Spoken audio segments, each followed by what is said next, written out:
90 വീടരുടെ നീണ്ട കുടിപ്പകയുടെ ക്രൂരതകൾ കുങ്കിയമ്മ എണ്ണി എണ്ണി പറഞ്ഞു. എന്നിട്ടിങ്ങനെ കൂട്ടിച്ചേർത്തു, ഇതിനൊക്കെ പകരം വീട്ടുവാൻ ഇനി നീ ഒരു ആൺതരി മാത്രം. നിനക്കതിന് കരുത്തുണ്ടായിരിക്കുമെന്ന് അമ്മയ്ക്ക് ബോധ്യമുണ്ട്. എങ്കിലും മോനെ സൂക്ഷിക്കണം.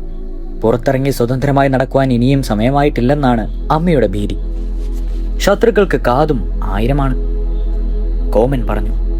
ഇനി എൻ്റെ അമ്മ ഒന്നുകൊണ്ടും ഭയപ്പെടേണ്ട. ഇനിയൊരു കല്ലറവാസം നമുക്കാവശ്യമില്ല.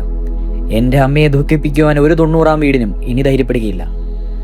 ആ കംസക്കുറുപ്പന്മാരോട് അമ്മയുടെ പാലാട്ടു കോമൻ പകരം ചോദിക്കുന്നത് തന്നെ ചെയ്യും. അമ്മ പറഞ്ഞതുപോലെ കോമൻ ഒരിക്കലും എടുത്തു ചാടില്ല, സമനില കൈവിടുകയുമില്ല. ഇപ്പോൾ കല്ലറവാതൽ തുറന്ന് അകത്തിരിക്കുന്ന പതിവൊന്നും പാലാട്ടു വീട്ടിലെ അമ്മയ്ക്കും മകനുമില്ല. 90 വീട്ടുകാരെത്തിയാലും ഉണ്ടടാ ഇവിടെ ഒരു ആൺതരി എന്ന് അവരുടെ മുഖത്ത് നോക്കി നെഞ്ചു വിരിച്ച് പറയുവാൻ അമ്മയ്ക്ക് തെല്ലും ഭയമില്ല. അന്ന് ആദ്യമായ ഒരു വെളുപ്പാൻ കാലത്ത് കോമപ്പൻ പുറത്തിറങ്ങി. പുലർവെട്ടം കണ്ടു. പടിപ്പുര പടി കടന്ന് അവൻ പുറത്തു വന്നു. ആഹാ, അവൻ സ്വയം ചോദിച്ചു, ഈശ്വര, ഈ പുറംലോകം കാണാതെ ഇത്രയും കാലം താൻ എങ്ങനെ കഴിഞ്ഞു? പഴകിയാൽ ഇരുളും വെട്ടമാകുമെന്ന പഴഞ്ചൊല്ല് ഓർത്തുകൊണ്ട് വെറുതെ നടന്നു തുടങ്ങി. അവൻ നടന്ന് പുഴയോരത്തെത്തി. അലകളിലക്കി ഒഴുകുന്ന പുഴയും പുഴക്കരികിലെ പൂങ്കുടിലും അവയ്ക്കുള്ളിലെ പലതരം പക്ഷികളുടെ ഇമ്പമൂർന്ന വിവിധ സ്വരങ്ങളിലുമുള്ള പ്രഭാത ഗീതങ്ങളും അവന്റെ മനസ്സിനെ കോരിത്തിരിപ്പിച്ചു. പുല്ലാനി വള്ളികളും അവയിൽ നിന്നുടർന്ന് ചെറുപമ്പരങ്ങൾ പോലെ കറങ്ങിക്കറങ്ങി പുഴവെള്ളത്തിൽ പതിച്ചു നീങ്ങുന്ന പുല്ലാനി പൂക്കളും ചുവന്ന നീർമരുതിൻ പൂക്കളുമൊക്കെ അവനെ വല്ലാതെ ആകർഷിച്ചു. ഒരു ഭാഗത്ത് കറുത്ത പന്തുകൾ പോലെ കായ്കൾ തൂക്കിയിട്ടിട്ടുള്ള മരമൂട്ടങ്ങൾ, ഞാവൽ മരങ്ങൾ, ഇലഞ്ഞികൾ, ഈഞ്ചൻ പടർപ്പുകൾ, കൈതപ്പൂവും കുഴലുകൾ. ഹായ്, പുഴയോരം എത്ര മനോഹരം! അവൻ പുഴക്കടവിനടുത്തെത്തി. ദാ ഒരു സ്ത്രീരൂപം. ആ രൂപം പുഴക്കടവിന്റെ പടുകിറങ്ങുന്നു. താൻ ആകെ കണ്ടിട്ടുള്ള സ്ത്രീരൂപം തന്റെ പെറ്റമ്മയുടെ മാത്രമാണ്. അവൾ പൂക്കൈത മറപറ്റി നിന്നു. കയ്യിൽ കൊണ്ടുവന്നതൊക്കെ ഒരു ഭാഗത്ത് വെച്ച ശേഷം അവൾ കറുത്ത ചുട്ടി തോർത്തും എടുത്ത് പുടവയിലഴിച്ചു. പിന്നെ പട്ടുറൗക്കിയുടെ കെട്ടഴിച്ച് മുലക്കച്ച കെട്ടി റൗക്കി ഊരി പടവിലിട്ടു. പിന്നെ അവൾ മുടിക്കെട്ടഴിച്ചു. അവൻ മൂക്കത്ത് വിരൽ വെച്ചു. ഇത് മുടുക്കെട്ട് തന്നെയാണോ? തലയിൽ നിന്ന് കാൽ കണ്ണുവരെ അഴിഞ്ഞ ലൂഞ്ഞ് പാറിയ കൊഴുത്ത മുടുക്കെട്ട് അവളുടെ പിന്മേനിയെ കാൽക്കണ്ണുവരെ മൂടിയിരിക്കുന്നു. അമ്മ അവന് പറഞ്ഞു കൊടുക്കാത്ത പല ദേവസുന്ദരിമാരുടെയും കഥകൾ അവൻ ഓർമ്മിപ്പിച്ചു. അവരുടെ തലമുടി ഉലട്ടിക്കിതർ പോലെ എന്ന് പറഞ്ഞ കാര്യം അവൻ ഓർമ്മ വന്നു. ആറ്റിനരികെയുള്ള ഒരു ഒറ്റത്തടി വൃക്ഷത്തിലെ കനത്ത കതിർക്കുലയിൽ അവന്റെ കണ്ണുപെട്ടു. കൂമ്പൊട്ടി വിടർന്ന് തൂങ്ങി നിൽക്കുന്ന ആ കനത്ത പൂക്കല അതാകാമെന്ന് അവൻ കരുതി. ഉലട്ടിപ്പൂക്കല വിതിർത്തു പാറിച്ച് ആ സുന്ദരി 1-2 പടവിറങ്ങി. അവൾ മെല്ലെ വെള്ളത്തിലേക്ക് കാൽ നീട്ടി കൽപ്പടവിലിരുന്നു. കൊലുസണിഞ്ഞ പാദം കൊണ്ട് വെള്ളത്തിലിളക്കി. ഇമ്പമുള്ള ഒരു സ്വരം. ആ സ്വരം അവന് കുളിരി പകർന്നു. കൊണ്ടുവന്ന താളി കൽപ്പടവിലുരസി വെള്ളിപ്പാത്രത്തിൽ വെള്ളമെടുത്ത് അതിൽ താളി പയിച്ചു. താളി കുറേശ്ശെ തലയ്ക്ക് ഒഴുക്കി ഒരു കൈകൊണ്ട് മുടിയിളക്കി തിരുമി അവൾ തലയെ മെഴുക്കി കണക്കി തുടങ്ങി. കാച്ചെണ്ണയുടെയും ഇലത്താളിയുടെയും ഒരുമിച്ച് കലർന്ന വശ്യമായ ഗന്ധം കാറ്റിൽ കറന്ന് അവനിൽ അവിചായം ഒരു ഭൂതി ഉണ്ടാക്കി. അവൾ മെല്ലെ എണീറ്റ് മുളക്കച്ച ഒന്നുകൂടി മുറുക്കി വെള്ളത്തിലേക്ക് ഇറങ്ങി. അരയോളം വെള്ളത്തിൽ ഇറങ്ങി നിന്ന് അവൾ കൈക്കുമ്പിളിൽ വെള്ളമെടുത്ത് കവിൾ കൊണ്ട് നീട്ടിത്തുപ്പി. പിന്നെ മുടി ചുരുളാകെ മുമ്പിലേക്കിട്ട് വലത് കൈകൊണ്ട് മൂക്കൊന്ന് പൊത്തിപ്പിടിച്ച് പലവരും മുങ്ങിയേറുന്നു. മുടിച്ചുരൽ പിറകേട്ട് തള്ളി അവൾ മെല്ലെ പടവ് കയറി. ഇപ്പോൾ മാറിലെ മുലക്കച്ച കിട്ടിയതിന്റെ വടിവുകൊണ്ട് മാത്രമേ അവൾക്ക് വസ്ത്രാബന്ധമുണ്ടെന്ന് തോന്നുകയുള്ളൂ. അവൾ പദം വരുത്തിയ ഇഞ്ച കൊണ്ട് മേനിയാകെ തേച്ചു.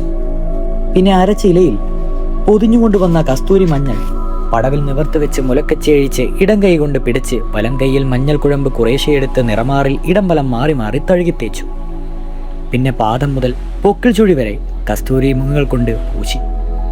ചുമലിലും അരയ്ക്കും പിന്നിലും അത് പുരട്ടുവാൻ അവളുടെ കൈക്ക് നീളം പോരെന്ന് കണ്ട കോമൻ ഇറങ്ങിച്ചെന്ന് അവളെ ഒന്ന് സഹായിച്ചാലോ എന്നൊരു നിമിഷം ചിന്തിക്കുന്നതിനിടയിൽ അവൻ അറിയാതെ അവന്റെ പാദങ്ങൾ പുഴക്കടവിന് മുകളിലെ പടവ് നോക്കി ചലിച്ചു.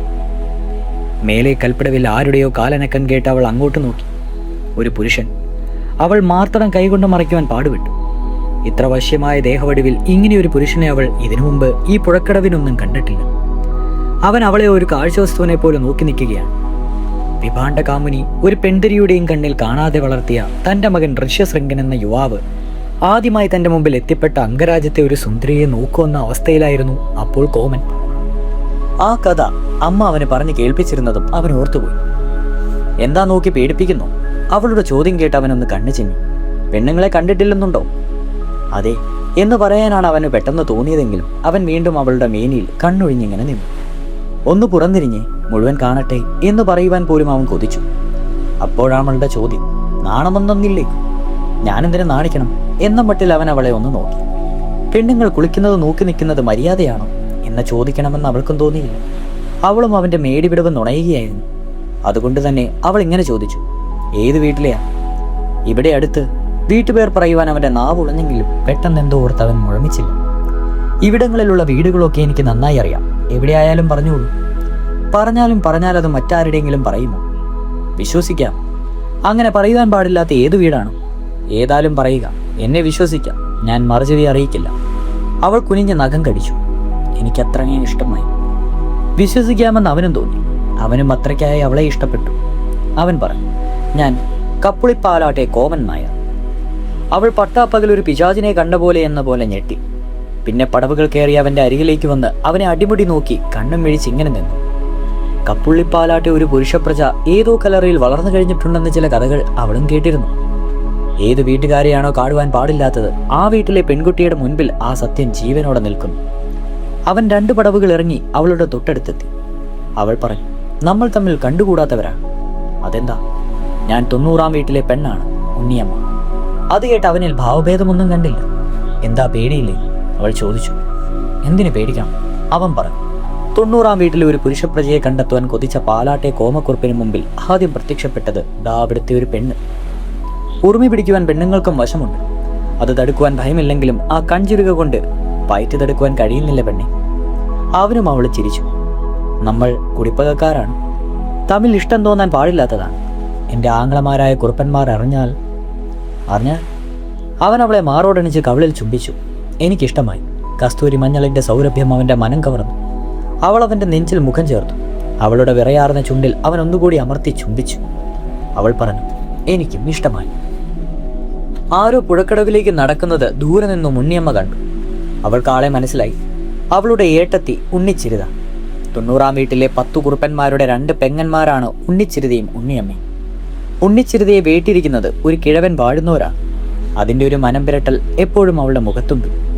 സൗന്ദര്യത്തിൻ്റെ കാര്യത്തിൽ ഉണ്ണിച്ചിരുതയും ഉണ്ണിയമ്മയും അഞ്ജനവും മഞ്ഞളുമാണ്. ഉണ്ണിയമ്മയ്ക്ക് ഒരിക്കലും സുന്ദരനായൊരു പുരുഷൻ ഭർത്താവായി വരരുതേ എന്ന പ്രാർത്ഥനയാണ് ഉണ്ണിച്ചിരുതയ്ക്ക്. അങ്ങനെ സംഭവിക്കാതിരിക്കുവാൻ ചില വഴിപാടുകൾ പോലും രഹസ്യമായി അവൾ നടത്തിയിട്ടുണ്ട്. കൊള്ളാവുന്ന ഏതെങ്കിലും പുരുഷൻ അവളെ കണ്ണുവെക്കുന്നുണ്ടോ എന്ന് അന്വേഷിച്ച് നടക്കുകയാണ് ചിരുതാദേവിയുടെ പ്രധാന പരിപാടി. ഉണ്ണിയമ്മയ്ക്ക് ചിരുതയുടെ അസൂയയെക്കുറിച്ച് നന്നായി അറിയുകയും ചെയ്യാം. അതുകൊണ്ട് തന്നെ അവൾ ചിരുതയുടെ കൺവെട്ടുന്നതെന്ന് എപ്പോഴും മാറി നടക്കുവാൻ ശ്രദ്ധിക്കാറുണ്ട്. പിന്നെ മറ്റൊരു വിനോദം കൂടി ചിരുതയ്ക്കുണ്ട്. ഉണ്ണിയമ്മയെക്കുറിച്ച് നുണകൾ കെട്ടിച്ചമച്ച് ആങ്ങളമാരുടെ കാതിലെത്തിക്കുക. ചിരുതയുടെ നുണക്കഥകൾ നാട്ടിലെന്നും പാട്ടാണ്. അതുകൊണ്ട് നാട്ടുകാർ അവൾക്കൊരു പേരും ഇട്ടുകൊടുത്തു, നുണച്ചുണ്ടത്തി. ഉണ്ണിച്ചിരുത ഉണ്ണിയമ്മയെ അകലെ വെച്ചേ കണ്ടിരുന്നു. അവൾക്കരികിൽ ഒരു പുഷ്പരൂപം നിൽക്കുന്നതായി ചിരുതയ്ക്ക് തോന്നുകയും ചെയ്തിരുന്നു. അതുകൊണ്ട് അവൾ കാലുകൾക്ക് വേഗത കൂട്ടി. ഉണ്ണിയമ്മ തൻ്റെ സമൃദ്ധമായ മുടിച്ചുരുൾ വിടർത്തിയിട്ട് കോമന് മുമ്പിൽ ഒരു കറുത്ത മറ സൃഷ്ടിച്ചു. വേഗം പോയിക്കോളും, ദാ വരുന്നവൾ എൻ്റെ ഏട്ടത്തെ ഉണ്ണിച്ചിരുതയാണ്. അവൾ നുണച്ചയാണ്, കണ്ടാൽ ആപത്താണ്. വേഗം ആ കൈത്തോക്കിട്ടയത്തിനപ്പുറത്ത് ആ വഴിയിലൂടെ നടന്നോളൂ. അയാൾ തിടുക്കത്തിൽ നടക്കവേ അവൾ ഓർപ്പിച്ചു, നാളെയും കാണണം ഇതേ സമയം. ഉണ്ണിച്ചിരുത അടുത്തെത്തി. അവൾക്കാകെ സംശയം തന്നെ. അവൾ അവിടെയും ഇവിടെയൊക്കെ കുറ്റിക്കാടിലുമൊക്കെ കണ്ണൊന്ന് ഓടിച്ചു. ഒരു പുരുഷരൂപം ഇന്നായം പോലെ അവൾ കണ്ടതുമാണ്. അവൾ ഉണ്ണിയമ്മയെ അടിമുടി വീക്ഷിച്ചു. പിന്നെ അർത്ഥം വെച്ചൊരു മൂളലും. ഉണ്ണിയമ്മേ, നിനക്കിപ്പോൾ മുങ്ങിക്കുളി കടവിലോ കരയിലോ? എല്ലാവരും മുങ്ങണത് കരയിലെങ്കിൽ ഞാൻ അങ്ങനെ. അവൾ വിട്ടുകൊടുത്തില്ല. ഈഞ്ചപ്പതയും മഞ്ഞൾ ചാറും മാറത്തണങ്ങിപ്പിടിച്ചുകൊണ്ട് കരയിൽ തന്നെ ഒരു കറക്കം. ചോദിച്ചെന്നേ ഉള്ളൂ, അത്രയേ ഉള്ളൂ. ഇലിഞ്ഞിപ്പൂക്കും കാവും കൈതപ്പൂക്കും കാടും കണ്ടു നിറഞ്ഞവ ഏട്ടത്തി. അവൾ പടവിലിറങ്ങി ചെന്ന് മുങ്ങിക്കുളിച്ചു. പിന്നെ നീന്തി തുടിച്ചു. ഒരു കവിൾ വെള്ളമെടുത്ത് നീട്ടിയൊത്ത് തുപ്പി. ഏട്ടത്തിക്കൊരു നോട്ടവും ഇറങ്ങി. നനമുണ്ടു മാറി നലവാർത്ത് റവക്കുമുട്ട് ഉടിയുയർത്തി താളിപ്പാത്രവും കയ്യിലെടുത്ത് അവൾ പോകുവാനൊരുങ്ങവേ കടവിലിറങ്ങിയ ചിരുതി വിളിച്ചു പറഞ്ഞു, നില്ലുപെണ്ണെ, ഞാനുമൊന്ന് കുളിച്ചോട്ടെ. നമ്മൾ രണ്ടും ഒരു വീട്ടിലേക്കല്ലേ? ഞാൻ പോണ്, ഇപ്പോൾ തന്നെ വൈകിയിരിക്കുന്നു. ആദ്യം കുളിക്കുവാൻ വന്ന ഞാനിനിയും അവളോടൊപ്പം ചെന്നാൽ ഈ നുണച്ചുണ്ടത്തി ഒരു കഥയുണ്ടാക്കി കൈന്നുടനെ ആളങ്ങന്മാരെ കേൾപ്പിക്കും. എനിക്ക് ചെന്നിട്ട് ചില്ലറ പണി തീർക്കുവാനുണ്ട്. ഏട്ടത്തി കുളിച്ചു പോന്നു. അവൾ നടന്നു. അവൻ നടന്നു പറഞ്ഞ കൈതക്കാനപ്പുറത്തെ വഴിയിലേക്ക് ഒന്ന് തിരിഞ്ഞു നോക്കുവാനും അവൾ മറന്നില്ല. പാലാട്ടുകോമൻ താൻ പുഴക്കടവിൽ കണ്ടുമുട്ടിയ പെൺകുട്ടിയെക്കുറിച്ച് അമ്മയോട് വിസ്തരിച്ച് തന്നെ പറഞ്ഞു. ഉണ്ണിയമ്മെന്നാണ് അവളുടെ പേരെന്നു കൂടി പറഞ്ഞപ്പോൾ അമ്മയൊന്ന് ഞെട്ടുക തന്നെ ചെയ്തു. 90-ാം വീട്ടിലെ അല്ലാതെ ഒരു ഉണ്ണിയമ്മ ആ പ്രദേശത്തെങ്ങും ഇല്ലെന്ന് അമ്മയ്ക്കറിയാം.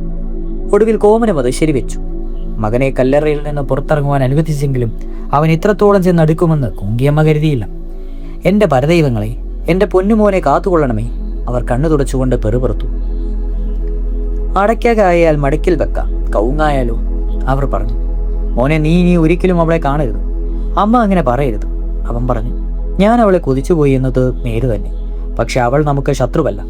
അവൾക്ക് നമ്മോട് കുടിപ്പകയില്ല. അതുകൊണ്ട് അമ്മ അവളെ നമ്മുടെ ഒരു അംഗമായി മാറ്റി 90-ാം വീട്ടുകാരോട് പക വീട്ടണം. ഇന്നല്ലെങ്കിൽ നാളെ എനിക്ക് 90-ാം വീട്ടിലെ കുറുപ്പന്മാരോട് നേരിൽ ചെന്ന് കണ്ട് കണക്ക് തീർക്കേണ്ടതാണ്. അതിനവിടെ തന്നെ ഒരുവൾ സഹായത്തിനുണ്ടായാൽ അത് നമുക്ക് ജോലി എളുപ്പമാക്കും. അവൻ ഇങ്ങനെ പറഞ്ഞു നിർത്തി. അതുകൊണ്ട് അമ്മ ഭയപ്പെടരുത്. 90-ാം വീട്ടിലെ ഉണ്ണിയമ്മയെ ഇന്ന് അമ്മ മരുമകളായി കരുതണം. അവൻ അമ്മയുടെ കൈകൾ ഗ്രഹിച്ചു. അമ്മ എന്നെ അനുഗ്രഹിക്കണം. അമ്മ മകനെ മാറോട് ചേർത്ത് ശിരസിൽ ചുംബിച്ചു. നിന്നെ എനിക്കും വിശ്വാസമാണ്. എല്ലാം നിന്റെ ആഗ്രഹം പോലെ നടക്കും. കാവിലമ്മയും പരദൈവങ്ങളും നമ്മെ അനുഗ്രഹിക്കും. കോമന അന്ന ഉറക്കം വന്നില്ല.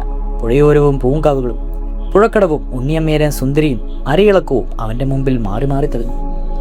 ഉണ്ണിയമ്മയ്ക്ക് മറക്കം വന്നില്ല. കുതിച്ചുപോയത് കുടുംബശത്രുവിനെയാണ്. കണ്ടാൽ കഴുത്തു കൊയ്യാൻ ആങ്ങളമാർ കാത്തിരിക്കുന്ന കുടിപ്പകക്കാർ. ആ കോമളരൂപന്റെ മേനി വിടവ് മനസ്സിൽ കണ്ട ആ മേനി പുണർന്നുണങ്ങുവാൻ ഇടയെ കണ്ണ കാവിലമ്മ എന്ന് പ്രാർത്ഥിച്ചവൾ നേരം വിളിപ്പിച്ചു. അന്ന് പതിവിലെ നേരത്തെ അവൾ പുഴക്കടവിലെത്തി. അവൻ അതിനു മുമ്പേ കാത്തു നിന്നിരുന്നു. അവർ ഒരുമിച്ച് തന്നെ കുളിച്ചു. അവൾ അവനെ നീന്തുവാനും മുങ്ങാങ്കുഴി ഇടുവാനും പരിശീലിപ്പിച്ചു. പുഴയിലൂടെ ഒരുങ്ങിച്ചെന്ന പൂക്കര ശേഖരിച്ച് അവൻ അവളുടെ കൈക്കുമ്പിൽ നിറച്ചു. പുഴക്കടവിലെ അവരുടെ സമാഗമം തുടർന്നുകൊണ്ടേയിരുന്നു. ഒരു ദിവസം അവർ ഒരുമിച്ച് നീന്തി പുഴയ്ക്കക്കരെയുള്ള പുല്ലാനി കുടിലിനെടുത്തി ഉണർന്നും ചുംബിച്ചും പ്രേമം പങ്കുവച്ചു. ഉണ്ണിയമ്മ എന്നും വളരെ നേരത്തെ കുളിക്കുവാൻ പുറപ്പെടുന്നതിന്റെ രഹസ്യമെന്തെന്നറിയുവാൻ ചിരിത പല ശ്രമവും നടത്തിയെങ്കിലും ഒന്നും വിജയിച്ചില്ല. കുളിക്കുവാൻ ഇറങ്ങുന്ന ഉണ്ണിയമ്മയോട് പെണ്ണെ നീ എങ്ങോട്ട് എന്ന് ചിരിത ചോദിക്കും. പുല്ല് ചെത്തുവാൻ എന്നാകും മറുപടി. പുല്ല് ചെത്തുവാൻ ഇറങ്ങുമ്പോൾ പുഴക്കടവിലേക്ക് എന്നും ഉണ്ണിയമ്മ പറയും.